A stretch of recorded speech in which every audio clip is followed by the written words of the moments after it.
Anxiety is a useless feeling because if you're anxious about something and it never happens, you've lived through that anxiety for nothing. Yeah. And if you're anxious about something and it does happen, now you've lived through it twice. God, that's so good. Right? I love the thing about rules. Like, James told me this like so long ago. He was like, the rules were invented by people way stupider than you. And for people way stupider than you. It's like, even the Constitution, which is one of the most brilliantly written pieces of work in history, was written by 20-year-olds. Like, which is wild. That is crazy. Yeah. If you do have the choice between being happy and joyful or not, why would you ever choose or not? Totally. Why? Like, if you have a choice, do everything you possibly can in your power to be joyful and happy, because it helps everything.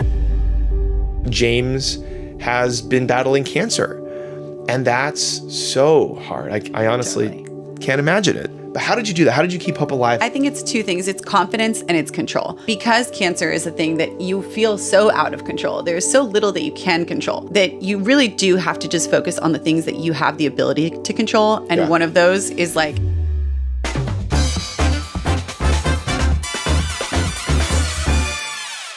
the Baxter Lucys, we met at my good friend Brit and Cam's wedding. And I remember that when you walked in the room, it was like infectious. The whole room lit up. You were smiling. Both Rachel, my wife, and I were like, who is this amazing woman who's so just wonderful and happy all the time? And then I came to, obviously we just spent the weekend together in some part of the Hamptons. I forget where that was exactly. And then as we've gotten to know you, I was like, whoa, like Lucy's done incredible stuff. You've like been on The Bachelor. You have this incredible Instagram following. You've like traveled the world. How many countries have you been to now? 105. Christmas. Okay, so you're triple digit countries and there's like 194 total. So you're getting up there. And the thing, Lucy, that I think is so magnificent about your life approach is it's not like everything is always easy for you. There are hard things. You've had shitty things happen to you, like everyone has. I get emotional, even thinking about it now. But James, your amazing, very, very strong husband, and obviously your beautiful son, Sonny. But James has been battling cancer, and that's so hard. I honestly can't imagine it. And through this, you always find a way to be joyful. And I found this study that I wanted to go through. There's this UC Berkeley Greater Good Science Center, and they do this longitudinal study of thousands of people. And they found that joy and awe reduce stress hormones and activate the parasympathetic nervous system, which has these physical effects, like it lowers blood pressure, it lowers inflammation. And these consistent studies have found that people that cultivate joy and strong relationships are just generally happier and live longer. There's all these reasons you should be joyful. But Lucy, no one's quite nailed it like you have. So anyway, let's get into it. Welcome to the pod. Thank you for being here. Thank you. It's such an honor and a pleasure. And wow, what an intro. I feel like I have big shoes to fill. Even though they're mine. No, I'm just pumped you're here. And I was telling you this before, but like Rachel and I look at your Instagram all the time, and we like, it brings us happiness. We're like, look, she's dancing on a rail car. It's with Sunny in the backyard. It's so great. It's so infectious. So amazing. Okay, I want to like talk about the fact that you travel so much, and I have a bunch of studies here, But what's interesting is one of the themes of this show has been empathy, and I think obviously a bit of happiness. And there is this travel survey that found that 68% of people report higher empathy after visiting another culture, which kind of suggests that when we visit and experience others, it rewires how we think and rewires joy. And I think there's probably an aspect of it too where comparison is such like you were just saying this too before, like social media is wonderful for its reach. The thief of joy. It is the thief of joy. The thief of joy. That's exactly right. And so there's something to be said about when you travel and you maybe are like reminded of, whoa, I've got it really good in wherever I live. There's something about that. So I guess having traveled to dozens of countries, was there like a moment abroad that changed either how you see yourself or like gave you perspective that's led to this joy? Like what has that been like? How has that led to the joyful nature you have in life? Okay, I love this question. I mean, honestly, my answer is if you're traveling the way that I travel, certainly the way that I travel now, the answer is all of them. Like every experience should shape who you are.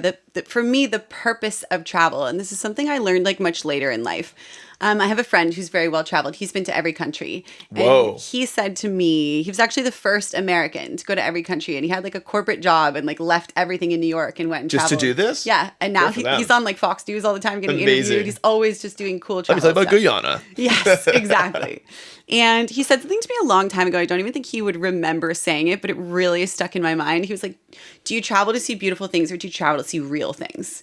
And I always wanted to go and see the Dolomites and I wanted to see this ocean or this beach or this mountain range or whatever. And now it's like, I traveled to see the rawest, realest, like humanity, crisis, like I want to see all of it because there's things that make you happy and then there's things that make you change. And for me, like I am constantly trying to change and grow and learn and better myself. So, I mean, at this point, I'm looking at like, how do I go to Afghanistan and like cycle across the country? Or like, how do I go and like bring aid in Syria? You know, I'm looking at things like that. Wow. And I'll give you like an example of something that happened a few years ago. There's an amazing, for my 100th country, I went to Yemen. And I was really... Socotra or like Yemen? I went to Socotra. Okay. I wanted to go to Yemen. I do not want to go to Yemen. But Socotra I want to go to. It wasn't allowed. Yeah. I'm glad you know what that is because 10 years ago, no one knew what this was. This was a bucket list for me. I was wanting to go so badly. Finally, I was like, I'm just going to book it. I wanted to be my 100th. So I went to Socotra and... Socotra is really interesting because it used to be its own country. And then in the 90s, when South and Northern Yemen united as one country, it sort of got like jumbled in. Oh. And Socotra never wanted to be a part of Yemen. At least this is from what very broken English I've been able to get back and forth with these guys. Yeah. They liked their independence. Huh. They have very different cultures, much less stringent, much less religious than Yemen did. I mean, they're just hippies. Like most of the time, they're Arabs and they dress Arab like Arabs. Hippies is a really fun idea. Yeah, it's like the coolest thing. And there's a lot of these Arab hippies in Egypt too. If you ever travel to like the coast of Egypt where there's a lot of diving in that area, it's all this like Arab hippie. Amazing. Which I love. Yeah. And it's one of my favorite cultures in the world. But so we went to this one watering hole. And there were all these little kids around the watering hole. And the boys were like jumping in, they're flipping off the rocks, and they're like swimming down. And all the girls were just sitting like lined up along the watering hole. And I was like, can I go in? Like I asked the guide, can I swim with them? And he goes, oh, no, you can't swim. In Socotra? In Socotra. Oh, wow. I go, why not? And he goes, well, just, in this village, in this area, like women don't swim. Whoa. And I was like, what do you mean women don't swim? And he's like, well, it's like a respect, like people stay in their clothes. I was like, okay, well, what if I stay in my shirt and my like skirt and then go in? And he was like, I don't know. I still don't think so. Wow. So I'm like, all right, I go over and I'm sitting with the little kids on the edge and I'm like cheering for the boys as they're jumping. And me and the little girls who just sort of giving each other looks. They don't speak a lick of English, neither do I. And I was sort of trying to egg them on. I was like, oh, I hope I don't fall in. Like, oh, I hope someone doesn't push me in. Such a rogue. And so all of a sudden, like before anyone could react, I sort of flopped into the water. You did it? Yeah. And I was like, oh no, I'm in. And by then, of course, the guy doesn't care because I'm already in. He's like, what am I going to do? Yeah. So the boys were like dragging me out to the middle of the water and they're like, look. And I would watch them like dive down to the bottom. Wow. And they'd show me how deep they're going and I'd clap for them. Yeah. Like, how impressed I am. Yeah. And me being a free diver myself, I was like, oh, let me show you. I didn't know you did it. Oh, yeah. I just did like a free diving course in La Paz earlier this year. So now I'm like actually certified, but I've always been into it. Okay. And I'll get to that in a minute. Okay. But so I'm like diving down and they're looking like, whoa, cool or whatever. And you didn't come up. I stayed down as long as I could to try to impress them. Make a point, yeah. And then as I look over, I see all the little girls like along the edge and they're all looking at me. And I can't explain the look on their faces, but it was like puzzled, but also like surprised and almost like an epiphany for them. Like they didn't realize women could swim. I couldn't ask them obviously because I don't speak their language. But for me, it was like, a quiet little revolution, for them to know that like they could. Yes. It's possible. Yes. And I always find myself straddling this line of like being respectful of different people's cultures, but also being respectful of what I stand for. And that is like... That's a really delicate balance. Especially when you go to that part of the world where like things are just different. Yes. And but I was like, no, I got to let them see. Were there any repercussions or you just did it? Nope. Nothing. We left that town 30 minutes later. Yeah, you got out. If the villagers were coming with pitchforks, we were already in the car to the next place. But I love that because I think also, I just want to say this out loud. Like, first of all, I love that. And I think there's all these known studies about people don't know what's possible until they witness it, and all of a sudden they realize they can do it. Like the story of the 4-minute mile. Like no one can run the 4-minute mile, and all of a sudden some guy, and then everyone's breaking the record. Totally. So there's a beautiful part of that. But I also think, Lucy, it's the way in which you do these things. Like you do it in a way that's, you're not like, screw your culture, I'm gonna go in. Yeah. You kind of like Like, make let it a me joke dip a and make it toe. funny. Yeah. You ease them into it. Yeah. And it kind of comes back to this like this joyous nature you have. It's infectious, and people, even I might argue, when you're doing something that doesn't totally jive with their worldview, are like, oh, okay. Yeah, it's just Lucy being we'll joyful. let it go. Yeah, I do get a lot of that out in the world. Like, there's a lot of rules that, like, by the end of the trip, they're like, all right, just let her. But I think, like, It's good. I hate having those type of rules, whether they're, like, societally imposed or it's, like, an actual rule of a trip you're going on. Because, like, I don't know, so much of, like, on that same trip, we'll use Socotra as an example over and over again because this is a good case study. Like, they couldn't believe the people who were like working with us, like the guides, and you sort of travel all around. There's no hotels there. So you just backpack around and camp different places. So every time you set up somewhere, the chefs, they put up their whole kitchen and everything. And they couldn't believe that, like, they wash the dishes in the rivers. And I thought that was so cool. I was like, I need to like go and wash my dish in the river. So after I finished eating, everyone else was like up there talking or whatever, all the other guests. I went down to the river and I'm just grabbing plates. I'm like washing them. And they were like, no, like trying to take them away from me. Like, you don't need to do it. I was like, no, I want to. Like, I like this. And they were like, it was so weird. I'm just like sitting in a river, scrubbing this plate. And the 3 men next to me are just like this. Like not understanding that I want to do this, you know? And so that was, I just like, I hate those rules. I feel like so much of experience is like, is not planned. Well, you know? and this is the thing is, I mean, it turns out all rules are just made up by someone. Totally. Maybe randomly, maybe not. I mean, a lot of times there's reasons, but oftentimes it's like the reason. Oftentimes there's not. Or the reason is like, in certain cases, can be kind of an oppressive one that you don't totally subscribe to, and you maybe want to change it. And so there's something about like coming in and experiencing this while you travel, and witnessing the rules, being curious about it, but also like joyfully like just testing them a teeny bit, you know? Okay. I love the thing about rules. Like James told me this like so long ago, and like when we first met, and it was one of the things he first said to me that I was like, wow, I definitely like this guy. That's like a really cool thing to say. He was like, the rules were invented by people way stupider than you, like, and for people way stupider than you. It's like even the Constitution, which is one of the most brilliantly written pieces of work in history, was written by 20-year-olds. Like, which is wild. That is crazy that those people were in their 20s. Like, they did a good job. One of the best. I mean, look, we are the most glowing example of like a successful modern day democracy on earth. Like, and for all of our flaws, like nobody can take that from us. Yeah, that's right. Like, that's right. I used to be, sorry to go off tangent here, but I used to be a nanny for a really, really powerful family. And one time I took the kids to Disneyland. It was just me and the 2 kids. And the parade was about to start. And so they were putting up these little like velvet ropes to not cross the road. Right, But the parade wasn't even coming yet. But the ropes had gone up, and we needed to get to the ride that was like directly across the way. Yeah. And the kids were like, let's just go across. I was like, no, we can't. Like, we don't want to go across.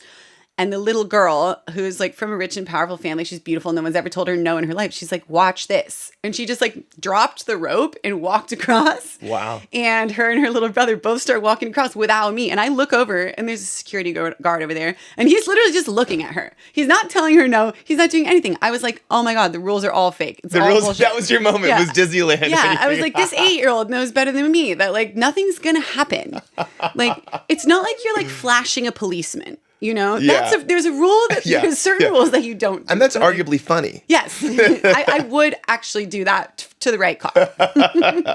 This reminds me. So my parents, they traveled to the Sahara Desert with backpacks for a year and a half after college, which is super rad. Back in like, this is I guess it'd be 60s. So cool. And there was a rule where that you couldn't climb the pyramids of Egypt, obviously, which I think is still true. Yeah. But they went to these policemen, and they figured out the policemen couldn't read. And so my dad shows them a fake piece of paper. Like, it's just like whatever, a random thing. And he's like, we're allowed to go up here in Arabic. And they were like, oh, well, of course, if you have the thing.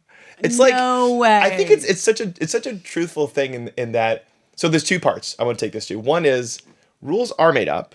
And in fact, I would argue progress as humanity, as a society, is because people push rules. Yes. I mean, think about all the religious rules that at the time made sense because like it was really dangerous to combine certain foods together to do whatever. Well, now it's not. Yeah. Like, do you really need that? Like, Yeah, like does that feels- boy like yeah. really not that skin, or he's leave it on, you know, type of thing.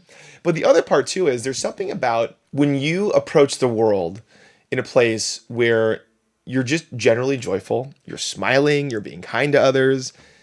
People also just let you get away with stuff. 100%. Have you noticed? Do anything with a smile on your face, and people are like, Yeah. okay. Totally. Also, walking fast, I found works. I talk about this all the time. I was in New York last month, and I was like, I cannot believe the scourge that I think a slow walker is on the earth. Like, Yeah, you that's are true. bad for the planet, and you're bad for my mental health. That's true. But yes, that I get that. But what I also meant was, if I ever just walk quickly into a room where there's like something going on, people assume if you walk fast, you know what you're doing, and they kind of let you get away with things. Yes. I remember this big conference, and I like grabbed the little security mic thing from someone who's at the booth that I was at because I really wanted to go to this talk, but I think it was like Larry or Sergey from Google, and I put the security thing on, and I just walked quickly past the crowd, everyone into the auditorium. Smart. And I got in. Like, I sat in the front row. Like, you own the place. Totally. There's a confidence that comes with like being able to smile your way through, being able to walk into a room like you know that you belong there, and like it all comes back to that same confidence. Totally. James used to always, like, this was before when he was in school and he didn't have any money. He wanted to sit in business class, but he couldn't afford a business class seat. So he would always wait. And now it's different because now there's a manifest and you get on and they're like, hi, Mrs. Williams, how are you? Like, they know. But back then, everybody could just get on. Oh my gosh. So he would wait until everyone else was on the plane, and then he would get on and he'd slip in if there was a seat in business. And so he said that one time. And no one knew. And no one was any wiser. Oh my God. And one time said he was boarding a flight, and he could just tell that this other guy who was there was doing the same as him because they were both waiting to be the last, and they were both kind of looking at each other to see who's going to board first. So finally, like they both go and they walk down the jetway and they get on, and the whole back row of business is full. So James goes on one side and this guy goes on the other side, and the flight attendant like sees them getting on, and she was on to them. Yeah. So she sort of looked at them. Yeah. And then she looked over at him and she said, sir, can I see your boarding pass, please? And sure enough, the guy was not in the right seat and he had to go to the back. Yeah. And then she looks over at James, who also did not have a business class seat. And he just goes, the nerve of some people. And she was like, we get them all the time. And he just got to say, it's like, dude, absolute delusional self-confidence will get you further than anything else in the world. That is so funny. God, I love that, man. He's so good. Okay, so let's talk about health and optimism. Okay. So there's this large NIH-funded study that tracked tens of thousands of people over decades. And they found that people with higher optimism scores were 15% more likely to live past 85, so longer life, compared to the less optimistic peers. It also, for whatever reason, and this is so interesting, this is like the Harvard study I was mentioning, better cardiovascular outcomes, lower rates of depression, stronger immune responses.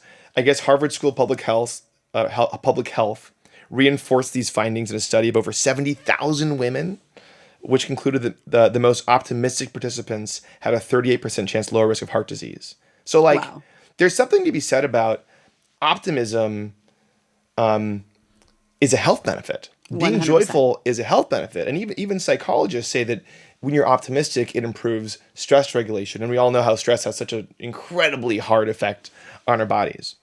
And so I want to talk about, because obviously you have this very real physical thing happening to James, which is so hard. And I can only imagine how frustrating it feels because the control element totally isn't there.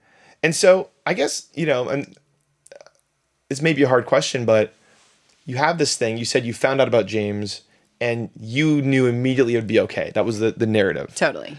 But how did you do that? How did you keep hope alive? It's exactly what you said. Going back to like what we were talking about before, I think it's two things. It's confidence and it's control. Yeah. And because cancer is a thing that you feel so out of control, there's so little that you can control that you really do have to just focus on the things that you have the ability to control. And one of those is like your mindset. Mm-hmm.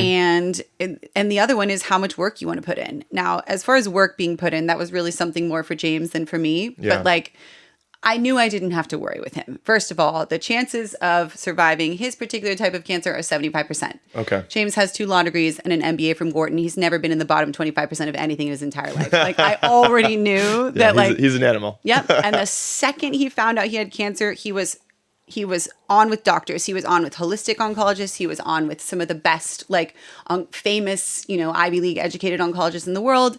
He was doing the work. He was putting in the time. And on top of that, even while having cancer, even while going through chemo, he kept an 8-pack. Like, that is amazing. I've never seen a cancer patient, to the point where I was getting people online being like, your husband's cancer is fake. And I'm like, what? Well, because also very unfortunately for us, right when I like publicly announced James's cancer online was when that movie Apple Cider Vinegar came out, which was about the girl. Of this movie. Oh my God. It was like it was a TV show scripted, but based on a true story of a girl who basically faked a cancer diagnosis, became really popular online, sold like millions and millions of copies of a recipe book for like cancer fighting stuff. And like people died because of the things she was saying to do. Oh my God. And so people were writing on my thing being like, apple cider vinegar, apple cider vinegar. I was like, you guys are crazy. Oh my this cancer is very real.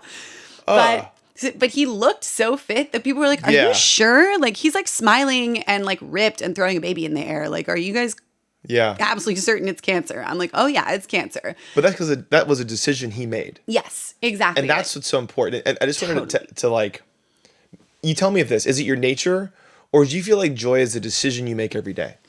I think it's a little bit of both. Like, cancer, my husband getting cancer is probably the hardest thing that I've ever been through in my life. Like, life has not thrown a lot at me. I've been pretty lucky, Like, everybody I think you're pretty good at making your own luck. The patterns are pretty good at this point. Totally. I also just like a lot of the mental strife or struggle with cancer, like you're saying, controlling what you can is like comparing myself to things that I experienced out in the world. Yeah. It's like, how dare I be upset about, what are the chances of surviving? How many people survive famine in West Africa versus how many people survive James's particular brand of cancer? Yeah. With all the resources that we have and everything. And it just gives you like, really, I think so much of my like happiness comes from perspective. And just like, I always tie everything back to travel because that is genuinely the biggest like piece of my life outside of my family, obviously. And yeah, I just think you like see a lot out there in the world and it just makes you really, really grateful. Like, I see there's an author that I love who died a few years ago called A. Gill, and he was a British, very famous food critic who turned to a travel writer. And his perspective is always like a bit cynical, but like so beautiful. He's British, also. You can't help it. Yeah, he literally can't help it. And he said, I forget the exact line, but it was like, it's a quiet epiphany to watch somebody from the back of the Earth's queue give you the last thing that they have.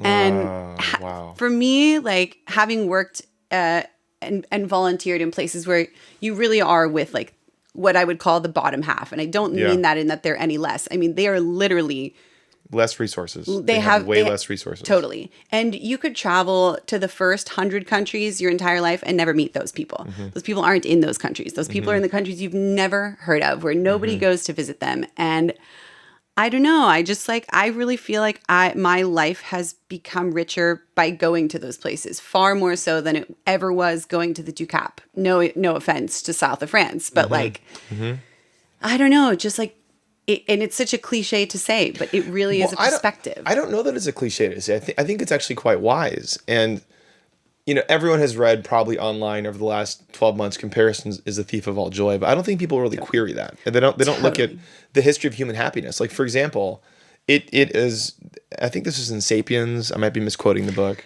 My favorite book of all, that's my Bible. It's a great book. It's a really good book. And they talk about, just people's state of happiness and how it used to be, it was quite easy to be like the most handsome guy or the most beautiful girl in the Italian village. Totally. And that was it. But now you are faced with the seeming infinity, whatever, 9 billion folks, where you have the most beautiful people there in front of you. Totally. And anything you could possibly have an opportunity to compare against is there. Totally. And this is why, obviously there's been a lot happening recently in the news, and the Utah governor said this really, I thought, profound thing in the statement recently, which was social media is doing a disservice, and it is creating vitriol, and it's creating hate, and it's creating people to be completely upset with one another. It's dividing. It's not bringing together. And it's so hard because social media is a wonderful connector in many ways. Like, I keep up with you very well on that because it's awesome. And you're great at posting. But on the other hand, it breeds such dissatisfaction and unhappiness. Totally. And you know, the two ways, and you said this, I'm just kind of rephrasing, is there is this, and I've mentioned this before, but there's this thing that these psychologists have out there called this marble test. Have you heard this idea? Mm-mm. It's if you imagine the entire world is a bunch of marbles and every person is a marble, would you be willing to throw your marble back in and just grab a random marble?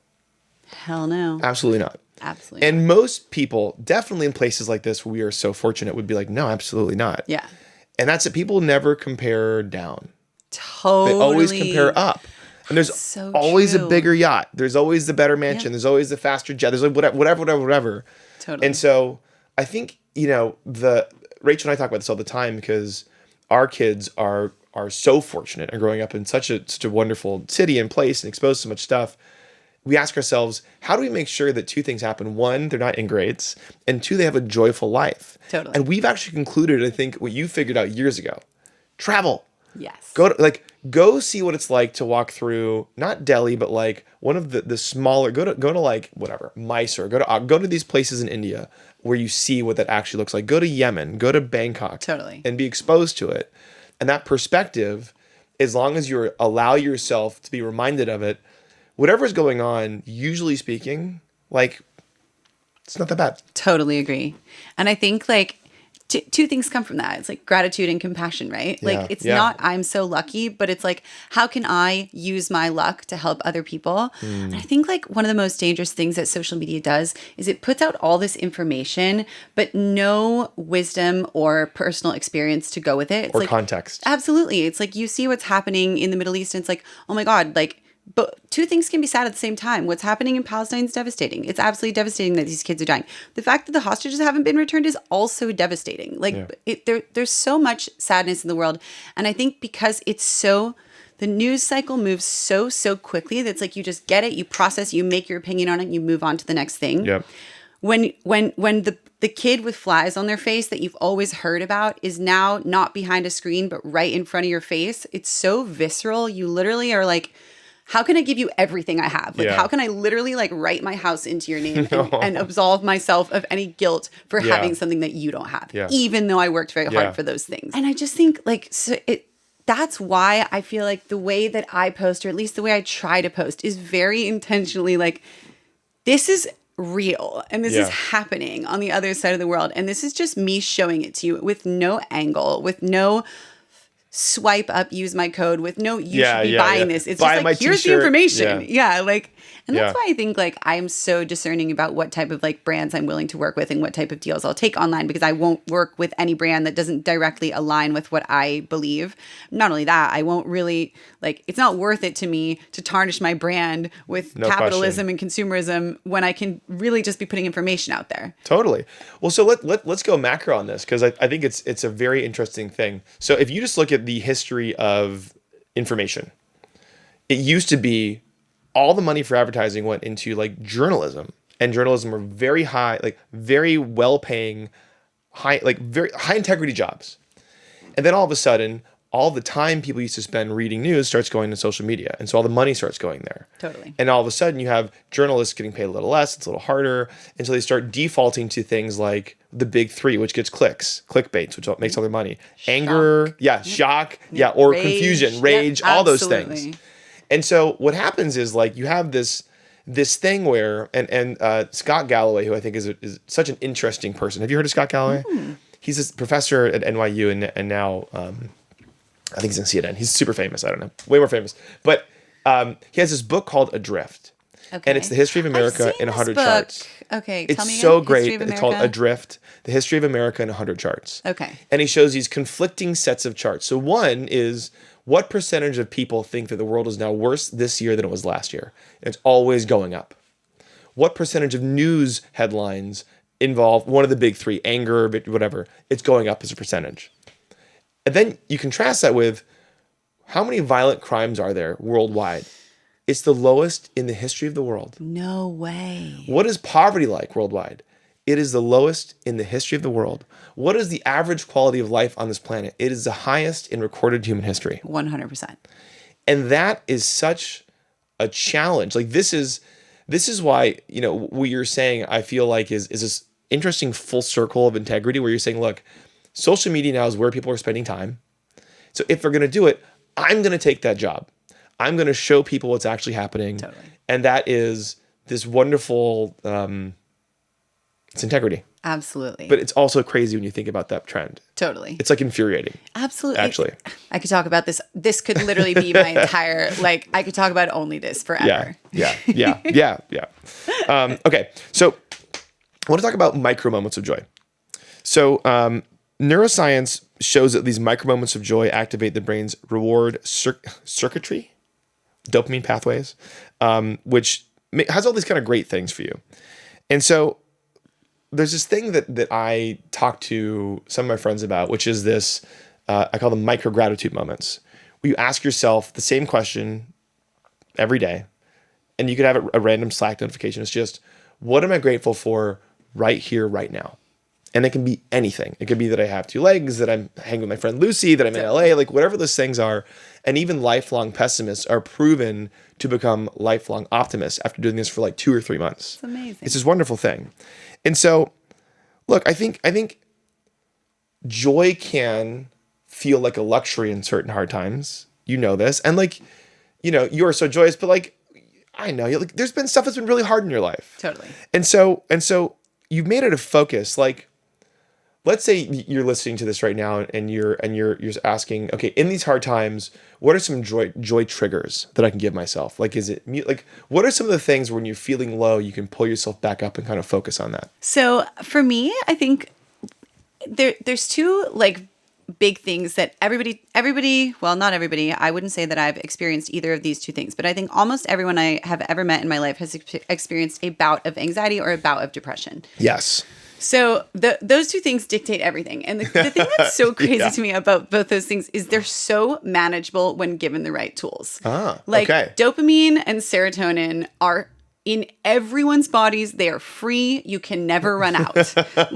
And you just have to know how to access those triggers. And I think so much of it, back to what we were talking about before, goes into how much work do you want to put in and what's your personal accountability. This is the Victim Olympics is shit. Yeah. I'm going to just work hard. And if I still fail, at least I can lay my head down at the end of the day and be like, I worked hard, I did the work, and I didn't succeed, but I tried. I tried. Yeah. And I think anytime I'm in a situation like this, it's okay. And actually 50 Cent said this, and I love it. The rapper. Yes. Okay. Awesome. Great. Good. Depression is a luxury. And it's so true. He's like, when you're in the ghetto and you got to work to feed your family and you don't know how to pay your rent, you don't have time to sit there and feel sorry for yourself. You go and you do the work and you do whatever you have to do and you just power through it.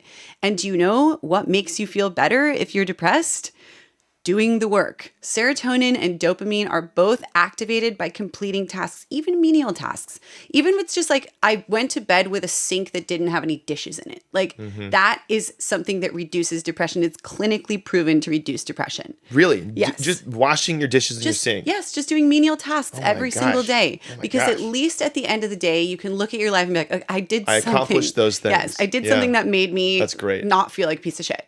So you're saying when you feel depressed, you do your dishes. Just do anything. Just do go take one of the everything showers where you wash it all. Even that, just do something. Wow. Do little tasks because the depression is you just sinking and getting behind and behind and behind. Depression is in the past. And then anxiety, the other one, is the inverse, is stress about the future. Right.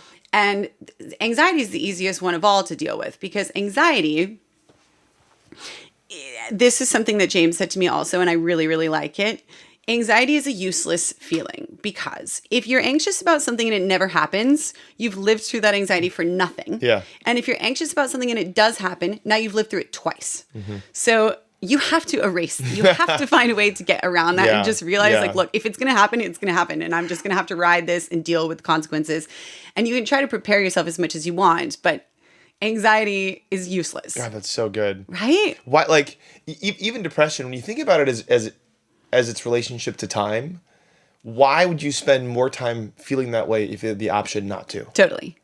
And I think so many people are not that's taught. good. Right. Yeah. And I talk about this all the time. My aunt is a teacher, and I was with her yesterday, and she was telling me how she how the school system has changed so much over the last 40 years she's been teaching. Yeah, I can imagine. And she was like, there's so many things that we teach now that are like, I understand why we teach them. They activate certain parts of the brain, and it's good to activate and exercise those parts of the brain. But she's like, I was an algebra teacher for so many years. She's like, good for her. Tell me something. Tell me who's going to answer the question better, my student or my student that's using ChatGPT? Because we are going to have those ChatGPTs in our pockets for the rest of our lives. We're in the first few years. AI is in its infancy. We haven't even begun to unlock the knowledge that we're going to have just in our pocket at all times. Yep.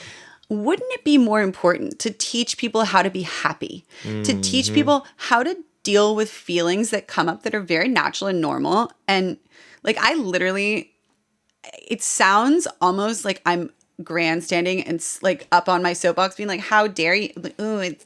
Depression and anxiety are so easy to not have. Yeah. But I do believe that, because a few years ago, you could easily have said oh, it's easy for you who's never had a hard day in her life to not be depressed and not be anxious. But my husband going through cancer and just so many other things that came with that over the years. Stuff. Yeah. I'm okay, now I actually have been tested and I've had hard shit. And I do know that I've been able to take those feelings and quell them. And wouldn't it be so amazing if we took we take 1 hour out of your day or 1 hour out of your school day where we prioritize things like mental health and teaching. Look, totally. You can say, and not to get down this topic, but I think that politically in the US, there's two things that neither side wants to acknowledge. The right is so quick to say we have a mental health problem, but not say anything about guns. And the left is so quick to say it's all about the guns. The mental health crisis is not a thing. They're both true. Two things can be true at the same time. And the reason you don't see any other countries on earth having this insane gun violence that we have isn't just because of the guns. It's because we don't have systems in place to help people that need us. People that are, and you see the social media posts of these crazy gunmen, and it's before they've done it. And it's so obviously a cry for help. If just one person had cared enough to actually look at that and been we need to fix this, so many deaths could be prevented. And I just think people need to not only know that they can, but really believe that they can manipulate their own emotions into something more positive.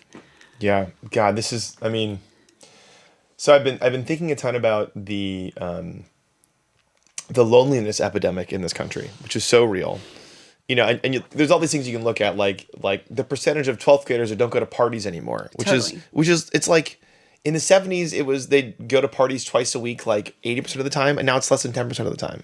It's the crazy. fact that 54% of Americans don't know their neighbors. 54%. That's wild. It's wild. And one of the things that I see you do, and I want to make sure this is the right thesis, but you don't lock yourself in a room.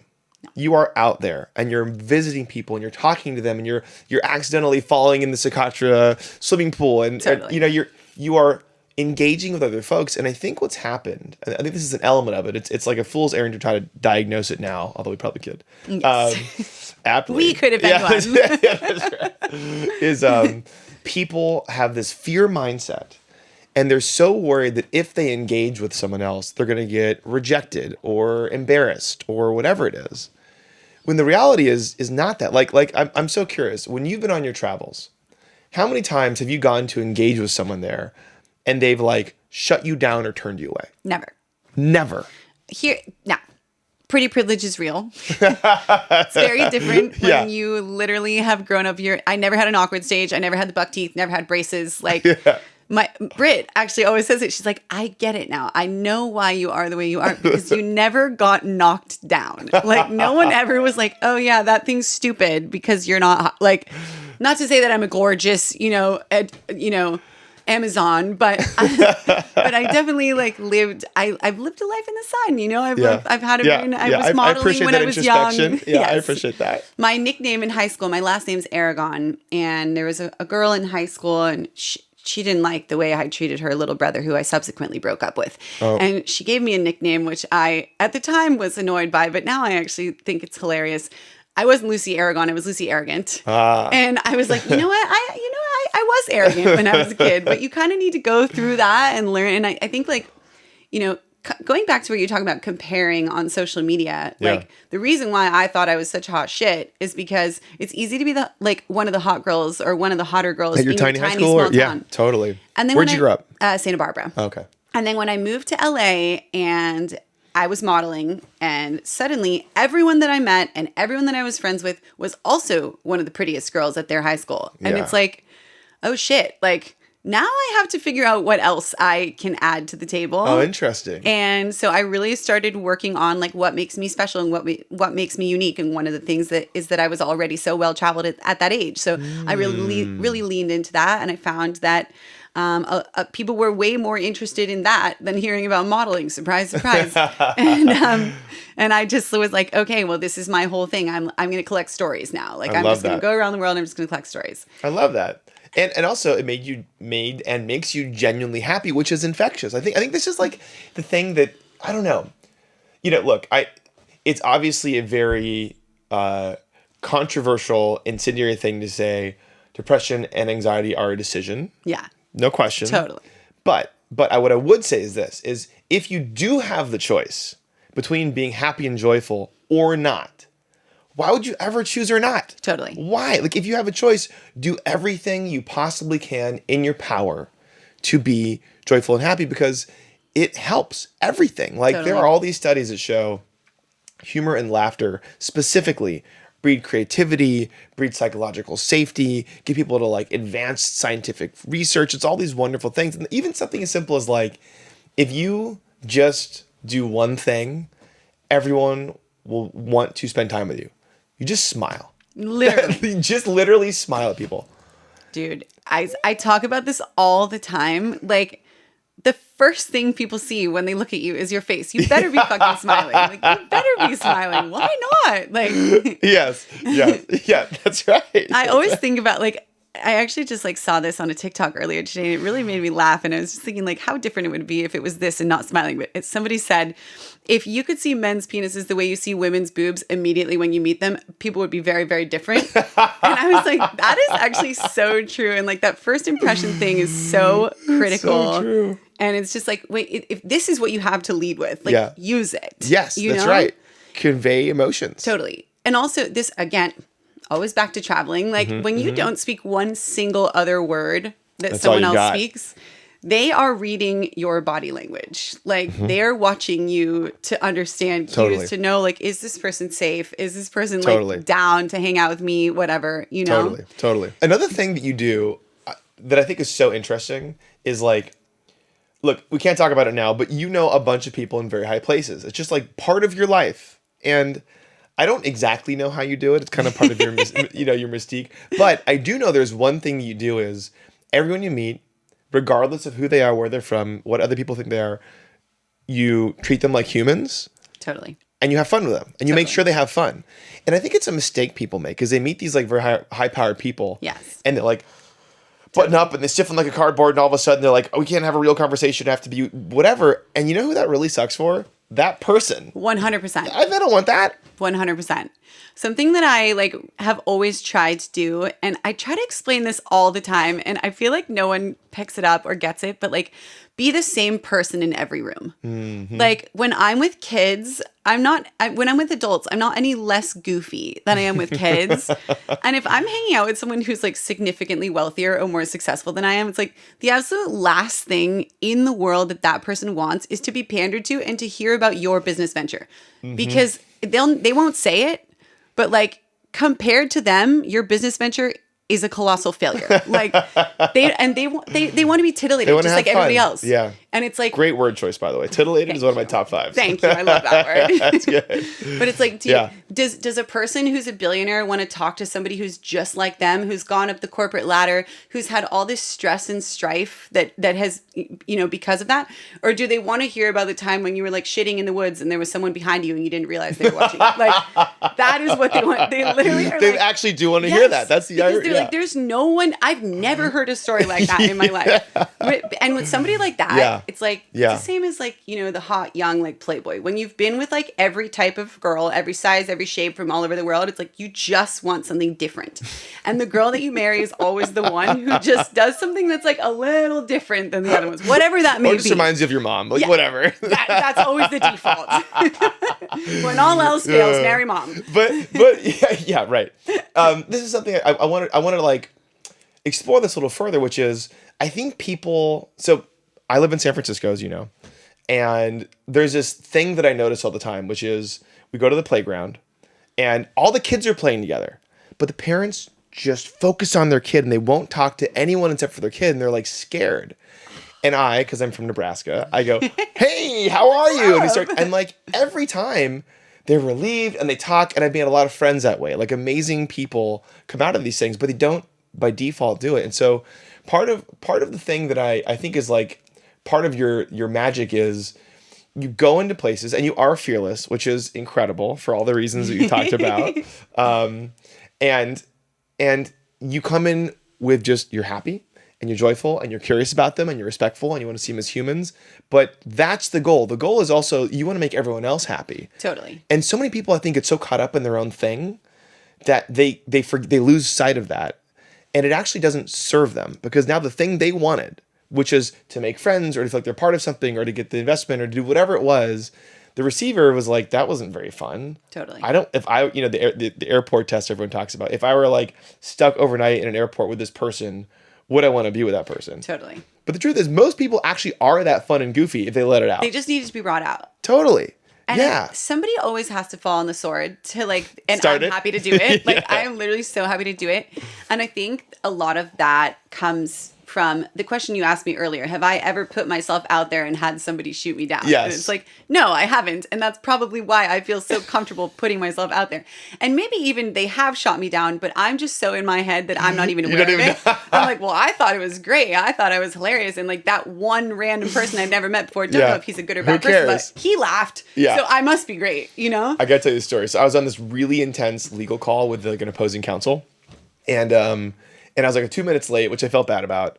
And you know how you just do, like, I try to be a happy person. I was like, hey, so sorry I'm late. Really excited about this partnership. But where is everybody? And the two other lawyers kind of like, California. And I was like, oh, cool. I'm in California too. I'm in the Bay Area. Where are you? And they were like, the Bay Area. And I was like, where in the Bay Area? I'm in Noe Valley. Like, are you in San Francisco?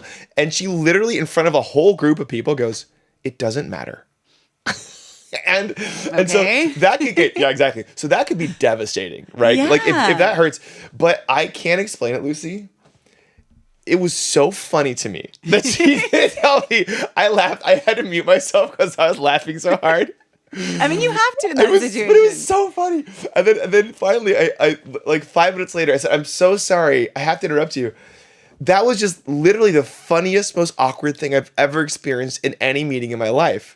And I finally broke this person. And she was like, oh, sorry, I thought about that. It was kind of weird. I'm a privacy lawyer, so I'm sensitive to this stuff. Got it. And so I was like, okay, I got through. So there's something to be said about, like, even if someone does reject you, I think you can just joy fight. Yeah, exactly. Double down.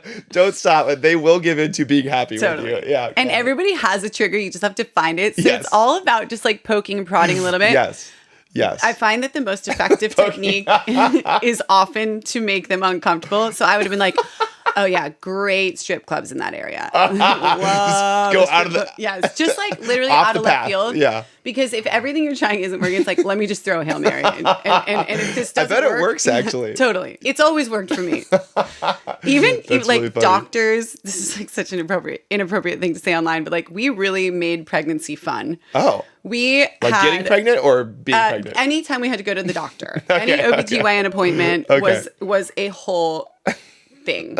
James and I had a game where every time before the doctor's appointment, I would give him a different slang word for vagina. And I won't even say the ones that I gave him because they're disgusting. But like, and James is English, so you know the coffee slangs were coming in. Yeah, this is already amazing. So I would give him a word, and then eventually we started to run out of actual slangs. So we were just making up words. I was like goose, cabbage, like literally any word I could come up with. And he had to work the word into the conversation with the doctor naturally without letting on. Without breaking character? Yes.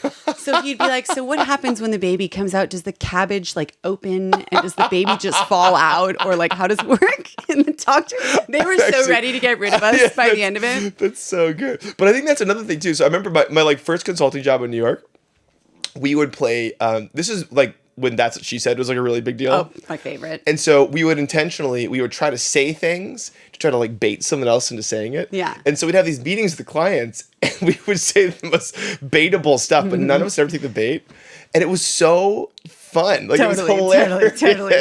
And it's like, why not gamify things? Like if it's going to make it happier, more joyful, do it. It's such a great Add tactic. humor.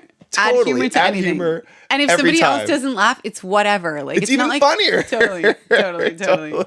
Even like when we first found out we were having a boy, I was like, wow, so that's it. It's a boy. And she goes, yeah. I go, so there's a tiny penis inside me. She goes, yeah. I go, second smallest one ever after my husband. And it's like these nurses are trying to be serious. Never like, hear that stuff. Yeah, don't know what to say. It's so good. But think about that. Like if you go and you're doing whatever it is, you're ordering a Starbucks or you're like talking to a gas station attendant, if you're in one of those countries, you have to do that, or whatever the scenario is, most people will just walk up and like order the thing and kind of be transactional and leave. But if you decide to be that single person that brightens up their day, that makes them laugh, that makes a joke, even if the joke's not funny, they're going to laugh and they're going to be so grateful to you. And they'll probably remember you too. And they'll remember you. Yeah. There is this really interesting study on NPR that I loved. It was called The Nice Guy Discount. Have you heard of this? No. Okay, so people who are, you have to kind of be fun and joyful. This is the subtext. But the episode was like, what's the benefits of it? And he said, well, there's this thing called the Nice Guy Discount. So he did this study. He went out to a bunch of different like retail stores and food shops. And he would just say at the ending, hey, is there like, I don't know, like a Nice Guy discount for this? 20% of the time, he got a discount. 1 out of 5 times. Just because he was a nice person. I started doing this. And just asking? Literally, you just ask. Like, I'll go to Starbucks and I'll say things like, hey, so what's the biggest coffee you'll give me if I pay for a grande? And they're like, oh, I don't know, like a venti? I'm like, that'd be awesome. I love that. It's such a fun game. So cool. But good social experiment. It's a really good social experiment. I think there's an anthropologist named Garfinkel that did this, which Rachel could tell you all about because she's much smarter than me, my wife. But it is fun. And like, I guess it's a long way of saying, if you approach life in a joyful way where you're not just focusing on how you feel, but you're focusing on making other people joyful. And that's an intention. Like when you go up to someone, you ask yourself just for a second, how do I want this people to feel when I'm done interacting with them? And the goal is joy and happiness. What a better existence. And maybe people give you free coffee. 100%. Totally. And by the way, that would be the byproduct, not even the good part. That's not even the good part is someone's happy. Yeah, people want that. Totally. Okay, so let's talk about the fact that we're both parents. And we both have little boys. I also have a little girl. And I've noticed that when they do something that is, I don't know how to say it, wildly frustrating. There's 2 ways I can respond. One is I can get like angry and be upset with them. Or the other is I can turn it into kind of a joke or humor. And you know what I've found, Lucy, is that invariably the latter approach is way more effective. 100%. Every time. And you can get the lesson across without it being this like, whatever, traumatizing, you have to go to therapy now thing, which I'm sure I'm responsible for. But I think that approach translates to, in general, what it means to be a leader. In general, what it means when people are looking to you. And think how many scenarios you're in. People are looking to you to get a sense of it. And, someone comes and they tell you the bad thing. This thing just happened. They're embarrassed. They feel humiliated. They feel like a failure, whatever it is. If you just berate them, it's probably not going to be very productive, like berating your kids, because like they get it. They're telling you. They already feel this way. Yeah. If you recognize it, but make a little more light of it it's way more effective because now they're not like in this threat response. Totally. And they can actually solve the problem knowing that like it's not a personal affront and they're not fired or whatever it is, you know? Totally. So I guess when you think about this, there's so many scenarios you're in all the time where people are looking to you. How do you, I don't know, like even the fact that you and James make, I shouldn't laugh at this, but like have all these jokes about this very serious Yes. it feels very intentional. Like how do you here in the heat of the moment when something bad is happening, how do you remind yourself to make light of it or to try to find the joyous angle? So I think like every person, I've always treated everyone in my life as their own unique person. And I think that like James would need a different approach than Sunny or somebody I was working with. But I think like the overarching theme and the thing that I try to like keep in mind is like, how would I want to be responded to? You know, like be the person you want to meet. You know, be the person you want to meet. Yeah. Same kind of thing. Like be the person you want to get yelled at by. Like, are you gonna be? Yeah. And here's the thing, like especially in when it's like in a leadership position and you're the boss or whatever role you have, like the person who's coming to you with this problem already knows that they're in the wrong, and it's a place of deep vulnerability to already have to like come to terms with the fact that you're wrong. But when somebody is like repeating to you the things you've done that you already know are wrong and coming at it from a very negative perspective, it doesn't, you're right. You are correct. The things you're saying are not lies, but like, what do you get out of that? What does the company or the, you know, whoever you're working for get out of it? And what does that person get out of it? Yeah. Like my immediate reaction, I'm not coming to you again. Like if I have a problem, immediately, like I've already written you off as somebody who like doesn't get it. Totally. First and foremost. Second of all, like different people need to be taught in different ways. And I think that like doing it an alternative way, like I love this example. I have a friend who lives in Todos Santos with us, and her kid was like 4 years old and he was still not potty trained. And she was like, this is getting crazy. Like this is insane. Yeah. So finally she was like, what is it going to take to like get you to not soil yourself, essentially? Yeah. And her kid was like, I want to light the poop on fire. And instead of being like, absolutely not, the dad is literally Bodhi from Point Break, like looks like him, same personality, just like surfer hippie guy. They live on the beach. He was like, okay, let's light one of those poops on fire. That's amazing. And so he was all excited. You know, he went outside and he pooped in a specific spot and he was waiting. And they lit the poop up, and it was like so anticlimactic because I think he thought the poop was gonna like explode or something. Yeah. But it just burned, and he loved it so much, and he didn't think it was anticlimactic at all. It was like, and after that, he never again. He was like, okay, I'll use the potty. God, it's, you know what it is? It's incentives, Lucy. It's like totally. If you find, like most people inherently, I believe as beings, we are joy seeking. Like we want to enjoy life. I actually think. Maybe this is controversial, but it's not.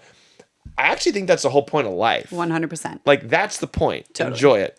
And so, if you know that that is everyone else's intent, then why not make it a fun outcome for them? Totally. Light the poop on fire. Totally. That's like why not? Light the poop. If you got to do it, light the poop on fire. Exactly. If you find joy in it. But it's totally true. Totally. It's totally true. And don't, you know, obviously, the counter is if you attack someone or berate someone. Yes. They're not going to. That is in no way aligned with what they want in their life. Totally. For anyone. And it's also not aligned for what you and your company ethos are seeking. Because like now you're fostering an environment where people don't feel safe to come up to their higher ups and talk about things. Right.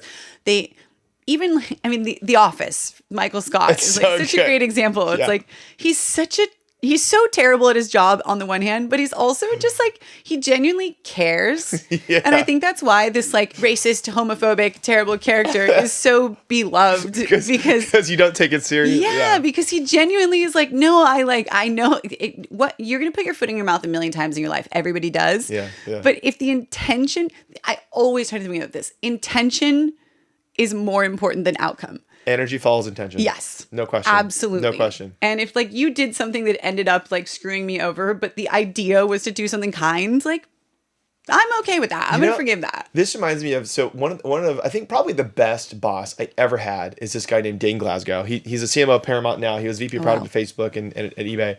And he would always do this incredible thing. Every meeting, I'm just now putting this together as you've been talking about it. He would sit down, and the first thing he would do is he'd put someone at ease and start making jokes and get him to like get comfortable. And then it was like this gear shift. He'd get straight to the heart of the matter. Like, there was no lead up. It was like, hey, why is this thing happening? But the person wasn't affronted by that. They were like, oh, it's like, it's time now, but you've taken the time to like bring joy and happiness and get comfortable. Yeah. And like, my gosh, what better tactic and tool in any setting, especially a business setting, to bring a little bit of happiness and joy to get people comfortable. Totally. They're going to want to do it. I mean, even like on intense negotiations where I am effing mad sometimes, I will still try to make jokes about things just because it serves you better. Totally. You know, like you don't want to be a clown. That's an important thing.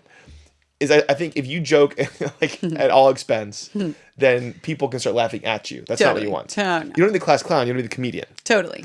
But there is such value in that. Absolutely. Totally. And by the way, it's more fun. Absolutely. You know? Like one of my favorite things, we have these all hands on Fridays as a company, and we're big now. We're over 100 people, and like I will generally start off by just like making dumb jokes all the time. And what happens as a result of that is everyone laughs and gets kind of settles in. But then we have like the chat on the side of the video, and it is nonstop, just people making jokes the whole time. And it's such a fun all hands. Totally. And now people want to come to the all hands because it's fun. They know that, our love language is taking shots on each other, whatever it is. Like, why not? I love that so much. Yeah. It's so good. Final question. Are you ready for it? Yeah. Okay. If there were one thing you wish someone had told you early in your life about choosing joy and staying positive, especially through life's twists, what would that thing have been? God, that's a really hard question. So I'm actually in a really unique position to answer this because my dad kind of did tell me a lot of the things that I think I needed to hear. My dad is very alternative. He's a free... He lives out by himself. His favorite thing is to sail. My parents are divorced. He's never remarried. He's just happy to be on his own. Wow. And like some of the things he said to me over the years, these aren't specifically about that, but just to give you an idea of who he is, like he's very Mexican. So I won't say it with the Mexican accent, but like what, actually, I'll tell you my favorite quote of his. This is completely off topic and tangent, but he doesn't understand the U.S. because he didn't grow up in the U.S. Yeah. And Does he live in the U.S. or lives in Mexico? No, he lives in Mexico. Okay. And he always says, there's only 3 things I love about America, and it's beef jerky, Elvis Presley, and The Price is Right, which I think is like the most random list ever. Amazing trio. Right? But he's such just a like, good trio. He sort of just like has these random little like things that he'll blurt out that I'm like, I don't know, I'll take it or leave it. But he did always say to me, like, I hope you're saving money, because I'm going to die with $0 in the bank. Like, I have spent my life amassing this money. I've sacrificed my time and I'm going to use it. And his whole approach to life has just been like, have fun, don't hurt anybody else, don't hurt yourself. That's it. That's the whole pursuit of life. And he's never been like a super successful guy. He's always just kind of done things his own way. And I that is exactly who I've become as an adult, with a little influence from my stern German mom, of course. But that's like, amazing. It's a good little stern German mom, yes. Carefree Mexican dad. You can imagine why they're divorced. Awesome. And but yeah, I just think like so many parents, especially, like this whole pressure to be a certain way starts in the home, and it starts when you're really, really young. And we've talked about AI, we've talked about ChatGPT, and how that's going to like hopefully reshape education. But I think the other thing that it's going to do is it's going to offload a lot of the things that we don't want to do and give us a lot more time for the things that bring us joy. Sure. And I think that for so many years, and this is my conspiratorial mind just thinking the government's against me, but it's like, I feel like they made it when I was in high school. It's like I had no time. I had school for like 6 hours a day. I was in the choir. I was playing piano. I was modeling. It's like I literally did not have time for anything. By the time I was done with homework, it's like sleep. Yeah, I basically had to choose between like having dinner with my family or finishing my work. Like that was what it came down to. Yeah. And it's really refreshing and nice to see these newer generations not having that problem. A lot of people have ruled out homework altogether. They've gotten rid of it. And I do think that like this is exactly what people don't want you to know, which is that you could just be happy not being rich and not being successful. You can just find joy in little things. Yes. And like people always ask me like, what would be your ideal scenario like for your son? What would you want Sonny to be when he grows up? And you know, because James is a CEO, presumably you'd want that, or because he has a law degree, presumably. Hell no. I don't want any of that. I want him to be Tom Cruise in Cocktail. I want him to have a little beach bar on the beach somewhere in Jamaica. You know, he's just like hooking up with every tourist that comes through town, just living his life. He surfs, he dives, like just have fun. Yes. Yeah. And I think like so much of what we are told when we're young is like, you need to be successful. You need, and this is actually the line in Sapiens that made it my favorite book. He said that basically when we switched from hunter-gatherers to wheat farmers, we became so dependent on the wheat and the success of the wheat that the wheat dictated who we are, and the wheat became the money. It's like, okay, well, I'd love to like, you know, go down to the coast for the weekend. Oh, I can't, because like, what if while I'm gone, a fox gets in and eats the wheat? Yeah. And oh, I would love to. Foxes love wheat, by the way. I have no idea. It's just like one animal. You now become, I think that's exactly right, is like you become captive to the path that you are told you should be on. Totally. Or the pursuit of money, whatever it is. Turns out like when you pass, you don't pass with that stuff. You pass with the memories you had. Totally. Being happy. Totally. And I think like the biggest thing about happiness is like, after I've just sat here all this time and told you exactly what I think you have to do to be happy, it is not one size fits all. Yeah. Like there's people like who literally love just going into the office every day and doing menial tasks and not being in charge of anything and not having to think. Totally. They just want to have a normal job. Could never be me. Yeah. Like, but it honestly sounds amazing. Right? I'm like, to be blissfully ignorant and to have no idea, no desire to go anywhere or do anything is the most, I say this to James all the time. And like, for me, no matter how much I do, no matter where I go, no matter how much I accomplish, it will never be enough. I will die thinking I didn't finish. I didn't do it all. Enough. Interesting. How nice it must be to be a person in your 90s who's just like done everything right. You know, you've got this beautiful family, these grandkids, everything's good. Literally, you are the picture perfect example of the all-American dream and what it should be. Yeah. What a privilege that would be. Yeah. It reminds you of the Spanish word contento. Yes, exactly. Yeah, which is happy. The translation is contento. Kind of yeah, that's right. Exactly. Lucy, this was so great and so fun, by the way. Likewise. Thank you for coming. If people want to find you, how do they do it? How do they get in touch? Instagram. Okay. Lucy Aragon. Okay. Yes. Easy. Very DMs. easy. Okay, awesome. Thank you, Lucy. I can't promise you'll like everything you see. I make no apologies.